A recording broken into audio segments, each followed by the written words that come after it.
ብዙ እናቶች እርግዝናቸው እንደተረጋገጠ ትኩረታቸው ወደ ምግብና ልብስ ይሆናል። ነገር ግን በመጀመሪያዎቹ 30 ቀናት ውስጥ በሰውነታችሁ ውስጥ የሚከናወኑ ተአምር ከምንም በላይ ጥንቃቄ ይፈልጋል። በዚህ አጭር ጊዜ ውስጥ ነው የፅንሱ አካል፣ የጀርባ አጥንቱ እናም ደግሞ የልብ ትርታ መሰረት የሚጥለው። ፅንሱ ገና የአተር ፍሬ ያክል በሆነበት በዚህ ወቅት እናንተ የምትወስዷቸው ጥቃቅን ቫይታሚኖች የልጃችሁን የዕድሜ ልክ ጤንነት የመወሰን አቅም አላቸው። ዛሬ በመጀመሪያዎቹ ወር ውስጥ በፍጹም ሊዘነጉ ስለማይገቡ ስለ ፎሊክ አሲድ አስፈላጊነትና ስለ መልቲ ቫይታሚኖች ሚና በዝርዝር እንነጋገራለን። የትኛውን መምረጥ አለባችሁ፣ መቼ መውሰድ ይኖርባችኋል፣ እናም ደግሞ የጎንዮሽ ጉዳቶቻቸውን እንዴት መቋቋምና መቀነስ ትችላላችሁ የሚሉትን ጥያቄዎች ሁሉ ሳይንሳዊና ቀላል በሆነ መፍትሄዎች ይዤላችሁ ቀርቤያለሁ። እስከ ቪዲዮ መጨረሻ ድረስ አብራችሁን ቆዩ፣ ምክንያቱም እያንዳንዱ የወሰዳችሁት ክኒን ለልጃችሁ የሚሰጥ የጤና ስጦታ ነውና። በመጀመሪያ ስለ ፎሊክ አሲድ እንመልከት። የመጀመሪያውና ዋነኛው በእርግዝና ወቅት መውሰድ ያለባችሁ ቫይታሚን ፎሊክ አሲድ ነው። ፎሊክ አሲድ የቫይታሚን ቢ9 ሰው ሰራሽ መልኩ ሲሆን ለሴል ክፍፍል እናም ደግሞ ለደም ሴሎች መፈጠር ወሳኝ ነው። በተፈጥሮ መልክ ፎሌት ተብሎ በተለያዩ ምግቦች ውስጥ ይገኛል። ነገር ግን በእርግዝና ወቅት ሰውነታችሁ የሚፈልገው መጠን ስለሚጨምር በክኒን መልክ መውሰዱ የግድ ይላችኋል። ብዙ እናቶች እርግዝናቸው ከታወቀ በኋላ መውሰድ ይጀምራሉ። ነገር ግን ከእርግዝና በፊት ጀምሮ እንዲወሰድ ይመከራል። በመጀመሪያዎቹ 28 ቀናት ብዙ ጊዜ እርግዝናው መኖሩን እንኳን እርግጠኛ ባልሆናችሁበት ወቅት የፅንሱ የነርቭ ቱቦ ይፈጠራል። ይሄ ማለት ኒውራል ቲዩብ ይባላል። ይህም ቱቦ በኋላ ላይ የልጁ አንጎልና የአከርካሪ አጥንቱ የሚሆን ነው። ታዲያ ፎሊክ አሲድ ይሄ ቱቦ በትክክል እንዲዘጋ በማድረግ የጀርባ አጥንት ክፍተትን፣ ይሄ ማለት ስፓይና ቢፊዲያ እና እንዲሁም ደግሞ የአንጎል አለመሟላት አኔንሴፋል ያሉ ከባድ የአካል ጉዳቶችን እስከ 70% ይከላከላል። ታዲያ በምን ያክል መጠን መወሰድ አለበት? መደበኛው መጠን በቀን 400 ማይክሮግራም ነው። ቀደም ሲል ግን ተመሳሳይ ችግር ያጋጠማችሁ እናቶች ወይም ደግሞ የስኳር በሽታ ካለባችሁ መጠኑ ሊጨምር ይችላል። ፎሊክ አሲድ ውጤታማ እንዲሆን በየቀኑ በተመሳሳይ ሰዓት መውሰድ ያስፈልጋል። በተጨማሪም ደግሞ ከምግብ ምንጮችም ማግኘት እንችላለን። ክኒኑን ከመውሰድ ጎን ለጎን እነዚህ ምግቦች በምግብ ዝርዝር ውስጥ መጨመር ይኖርባቸዋል። ለምሳሌ እንደ ቆስጣና ሰላጣ ያሉ አረንጓዴ አትክልቶች፣ ምስር፣ ባቄላ፣ አተር እናም እንደ ብርቱካንና ሎሚ ያሉ ፍራፍሬዎች በፎሌት ወይም ደግሞ በፎሊክ አሲድ የበለጸጉ ምግቦች ናቸው። በሁለተኛ ደግሞ ስለ መልቲ ቫይታሚን እናወራለን። ፎሊክ አሲድ የልጃችሁ የጤና መሰረት ነው። ነገር ግን በመጀመሪያው ወር የሚያስፈልጋችሁ እሱ ብቻ አይደለም።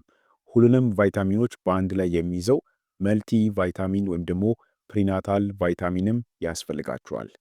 ታዲያ በመልቲ ቫይታሚን ውስጥ ምን ምን ቫይታሚኖች ይገኛሉ? በአንድ ጥሩ የቅድመ ወሊድ መልቲ ቫይታሚን ውስጥ መገኘት ያለባቸው ዋና ዋና የሚባሉ ንጥረ ነገሮች አሁን በዝርዝር የምናያቸው ናቸው። አንደኛው ብረት ነው። በእርግዝና ወቅት የደም መጠናችሁ በከፍተኛ ሁኔታ ይጨምራል። ብረት ደግሞ ደም ለመስራት እናም ደግሞ ለፅንሱ ኦክሲጅን ለማድረስ ወሳኝ ነው። በተጨማሪም በመጀመሪያዎቹ ወር የሚሰማችሁን ከፍተኛ የሆነ ድካም ለመቀነስም ይረዳል። ሁለተኛው ደግሞ ካልሽየም እና ቫይታሚን ዲ። ፅንሱ አጥንቱን ለመገንባት ካልሽየም ይፈልጋል።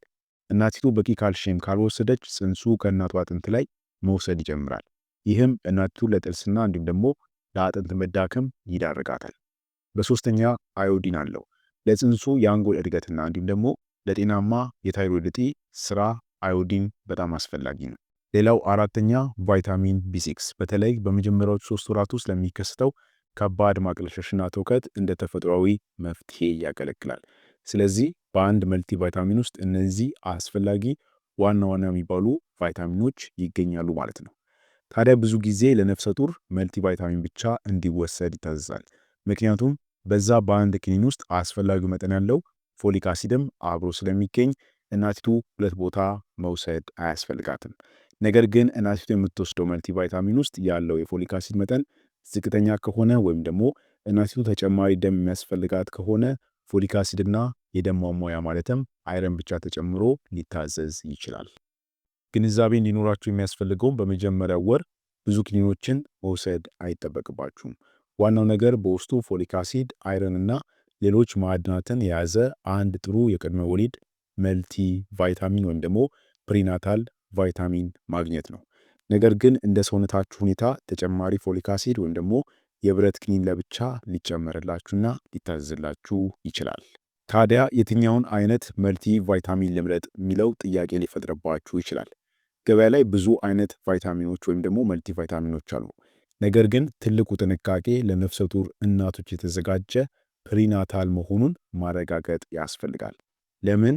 ምክንያቱም ተራ መልቲ ቫይታሚኖች ውስጥ ከፍተኛ መጠን ያለው ቫይታሚን ኤ ሊኖር ይችላል። ቫይታሚን ኤ ደግሞ ለጽንሱ እድገት አስፈላጊ ቢሆንም መጠኑ ከበዛ ግን ለጽንሱ መመረዝና ለአካል ጉዳት ሊዳረግ ይችላል።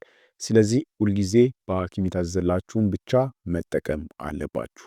መልቲ ቫይታሚን ስትገዙ ጥንቃቄ ማድረግ ያስፈልጋል። ሐኪም ካዘዘው ውጪ በራሳችሁ ገዝታችሁ ልትጠቀሙ አይገባም። አሁን ደግሞ ቫይታሚኖቹን ስትወስዱ የሚያጋጥማችሁን የጎንዮሽ ጉዳቶች እናም ደግሞ እንዴትስ መቀነስ ትችላላችሁ የሚለውን ልንገራችሁ። ብዙ እናቶች ቫይታሚን መውሰድ ሲጀምሩ ማቅለሽለሽ ወይም ደግሞ የሆድ ድርቀት ያጋጥማቸዋል። ይህም ደግሞ በመጀመሪያ ወር ከሚከሰተው የጠዋት ህመም ጋር ተዳምሮ አስቸጋሪ ሊሆን ይችላል።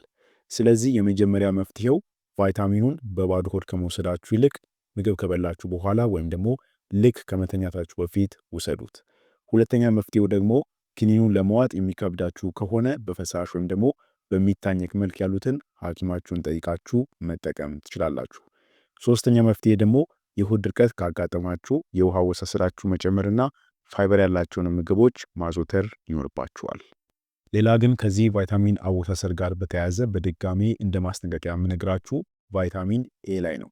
ሁሉም ቫይታሚን ጠቃሚ አይደለም። በመጀመሪያዎቹ ወር ከፍተኛ መጠን ያለው ቫይታሚን ኤ መውሰዱ ለጽንስ መመረዝና ለአካል ጉዳት ሊዳረግ ይችላል። ስለዚህ ተራ መልቲ ቫይታሚኖችን ከመውሰድ ይልቅ ለነፍሰ ጡር እናቶች ተብለው የተዘጋጁትን ፕሪናታል የሚባሉትን ብቻ መጠቀም ይገባል ማለት ነው። ስለዚህ በመጀመሪያው ወር የምትወስዱት ቫይታሚን የልጃችሁን የዕድሜ ልክ ጤና የሚወስን መሆኑን አትዘንጉ። ፎሊክ አሲድ እና መልቲ ቫይታሚኖቻችሁን በሰዓት መውሰዳችሁን አትርሱ። መረጃው ጠቃሚ ሆኖ ካገኛችሁት ላይክ እንዲሁም ደግሞ ሼር አድርጉት። በሚቀጥለው ቪዲዮ እስከምንገናኝ ጤና ቆዩልኝ።